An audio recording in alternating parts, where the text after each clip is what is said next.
Hey folks, viewers, friends, beer drinkers, countrymen. It's time to start the Brothers Dempsey again. I know, it's getting old hat here, you know. We're having a lot of fun doing this, and we hope you're having a lot of fun watching us do it. Yeah, hopefully you're learning with us, and you're growing with us, and hopefully we're getting better at this thing, because honestly I feel a lot less nervous than I used to doing this. And a lot more, I used to not be able to watch myself at all. I was like, oh my god, I'm like a retard. And I probably still am, but I don't feel as stupid about it, you know what I mean? I don't know if that makes any sense. Yeah, hopefully it translates through to you guys. Yeah. Yeah, hopefully I don't touch my face once this episode. Let's watch and see, and we'll have a running count at the end. You know, we'll have like one of those like ding, ding, ding, ding. Yeah. We do like a Brothers Dempsey drinking game where it's like every time they touch their face, drink. Or like in student bodies where it's like unlock door. Oh yeah, yeah. Little things that pop up. That'd be fun. I'm sure we'll get. I won't touch it once. Not once. We'll get into the toolbar of the application we use to create these. Yeah. We'll probably overly. I don't know. Sometimes I find that annoying though. Like sometimes you watch somebody's YouTube video and there's just like crap popping up all over the place. Like, dude, just let me watch what I want to watch. You know what I mean? Watch these idiots talk. So anyway, let's start talking because we're going to try to condense these down a little bit. Yeah, a lot of ground to cover. Yeah, we're on beer number 3 of our beer tour here at Beer Camp. We're still doing Beer Camp, guys. 3 out of 12 here, and this is one I was really excited about. Really excited about. One, because we never tried this brewery. Whenever Mark and I go out to get beers, we're always thinking about, like, all right, a couple names that we really want to try that we haven't had. Some of the real trendy, you know, names. And Cigar City is one that always pops up from Florida. The Highlight IPA is a real popular IPA. I'm seeing this a lot on Untapped from a lot of well-respected, you know, beer tasters. Yeah. Or at least friends of mine that I respect their tastes. And they seem to be just raving about these guys. Yeah, they have one on my wish list, which is called Moat Water, which just this name alone I want to get. Just 'cause it's like I think it's a porter. I'm pretty sure it's a darker beer. I think it's a porter or stout. But I'm like, Moat Water, come on! Like, what a great name for a beer. Yeah, I mean, I love it. Really cool. So yeah, so if anybody out there you want to, you know, Amazon wish me that, you know what I mean? Hey, hook me up. But yeah, this is a beer, again, collaboration, Beer Camp. This is Sierra Nevada in collaboration this time with Cigar City Brewing, and they've created what they call the Yonder Bock, which is a tropical Maibach. And Mark, tell us a little bit about the Maibach style of beer. So Maibach, it's Bavarian hops usually. You know, that's how it started. It was a German, you know, style beer that they brewed during the winter months, and it would ferment and get ready in the springtime. Mm-hmm. So my just aged until May or what have you. Right, my is May. So this is their May beer. So after they're done, you know, hibernating and doing whatever they do there in Germany, I'm sure they're drinking too. Yeah, they would come out and celebrate and have, you know, these like Maibach festivals and things, and of course they still do. Yeah. So that's Maibach. Yeah, so that's a great, you know. Or your Bach. Yeah. And then what Cigar City decided to do, of course, because all these collaborations are like a twist, a lot of them, which is cool. This is a tropical Maibach. So what they did is they took some of the Cuban roots of down there in Florida, and they've added some crazy stuff to it: guava, mango, passion fruit. So this should be what sounds like pretty awesome. I mean, interesting when you think about the way the style originated and people. Yeah, I don't think anybody needs to hibernate in Florida. No. Or Cuba. No. At least not from. I don't know, Andy. You're in Florida. Do you hibernate at all down there? I don't know. Hibernate in the air conditioning. Political hibernation, perhaps. Political hibernation. Yeah. You know, people go to Florida for they go there to retire. Yeah. But yeah, this sounds pretty wild. I mean, a Maibach with a lot of like crazy citrusy stuff, and it's a heavy duty one too. It's 7.7%. So right. Without any further ado, yeah, I'm hoping this one's awesome because, and again, this is in a can. This is one of the 2 cans that you get in the pack. Right. Cans and bottles in that bad boy. Craft guys are big on cans. One of the reasons, a couple of reasons, it's more economical. It's easier to produce. It actually apparently is supposed to hold the beer better because. With bottles, you still get light coming in, so the cans prevent that from happening. So you're supposed to get a better beer. I don't know. I'm still kind of a can phobic when it comes to craft beer, though. I don't know. I've had a lot of ones out of the can, and I'm just like, yeah, I don't know. They have them on tap, and they're better. Would they be better in a bottle? I don't know. The debate continues. Oh man, it smells good. I don't have any problems with cans, but I'm not sure if I agree with all the reasoning. This is a Bock. And if this is citrusy and guava-y and mango type, if it is like that, pure guava, mango woman. If you can get those flavors in a dark beer like this, because this is like kind of a Bockish, you know, the Bockish type, I applaud them. Debacle. Is it a debacle? This goddamn thing's on my way. I'm having trouble with the set too. It's a little The cramped. set is pissing me off.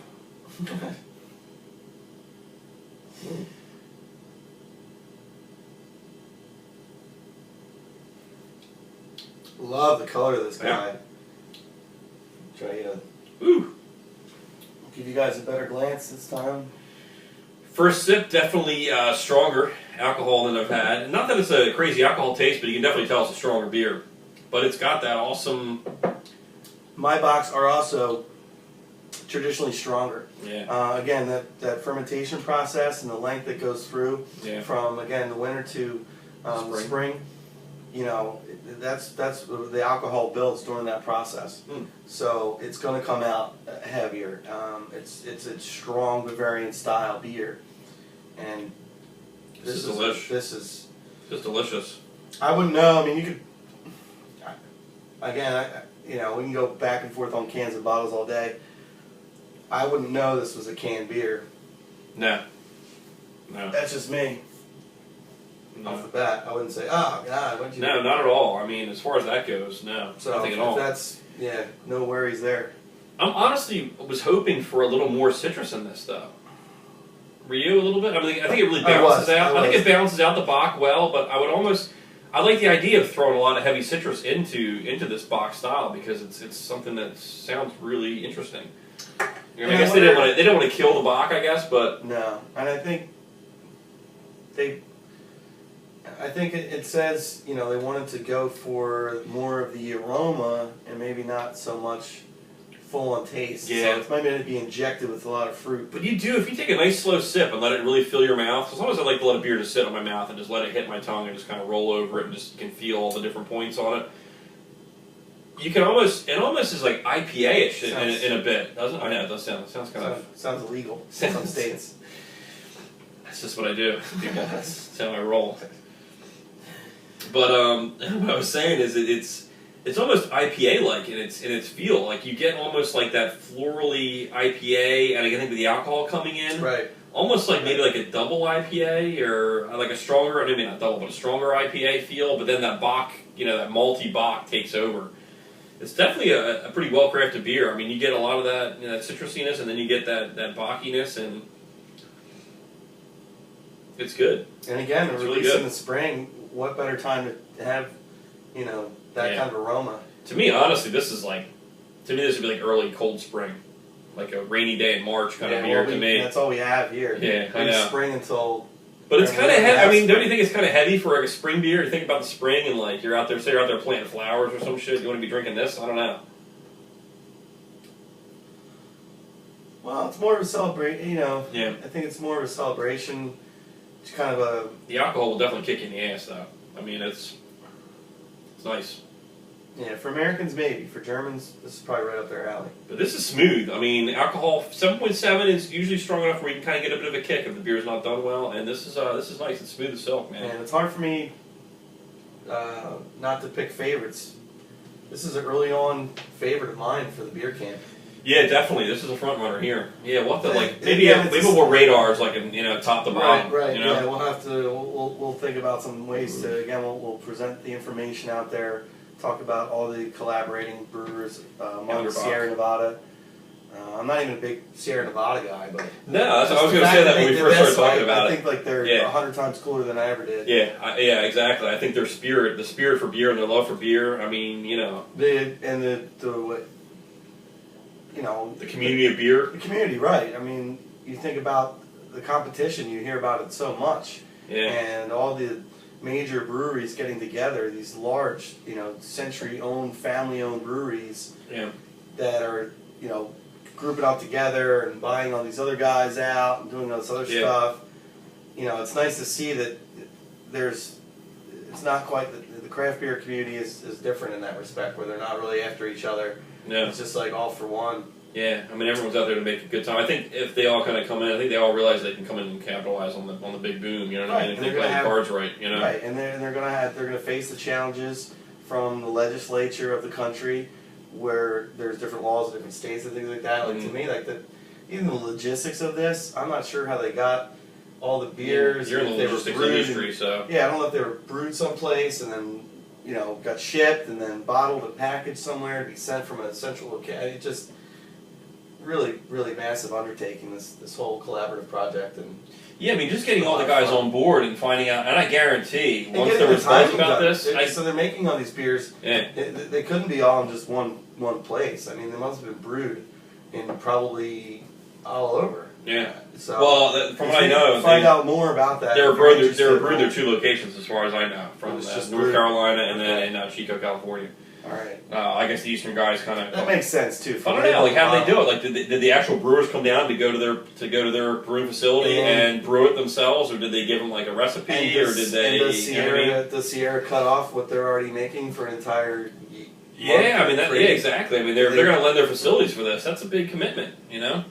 Certainly something to think about. Yeah, it's definitely it is an interesting thing. I mean, think about all the thought that went into it, and then think about like after this thing caught on, I'm sure there was some buzz about it. And I guarantee a lot of other brewers want to get on board with this. And they probably got in either too late. They probably could have made 24. They could have made 24 individual bottles easily. I'm sure. But you know, and we might see and we would have had to have 2 cases, which I'm getting more cases anyway because there's already a few of these I wouldn't mind. I mean, none of them I've minded so far. They've all been pretty good beers, Yeah. It's not a very IPA heavy case, which is nice for all you non-IPA lovers. There's a lot of. I think there's an IPL. I don't think there's one IPA in here. There's an IPL. No, that's awesome. That's it. I mean, there's a Scotch ale. There's a chocolate stout. There's a sweet potato Scotch ale. Right? It's a Scotch ale sweet potato. That's crazy. Yeah. I'm excited to try that one. That might be coming up soon. I also wanted to share a few camping tips with you guys. Smokey the Bandit style. Or Smokey the Bandit. Our good pal Smokey. Smokey the Bear? Smokey the Bear. Smokey the Bandit. Insert your best Burt Reynolds impersonation here. Dom DeLuise style. Oh, God. Smokey, put out those fires. And make sure you're being respectful out there if you're camping. Yeah. Clean up after yourselves. Don't make a big mess. No, I know. We were walking over here.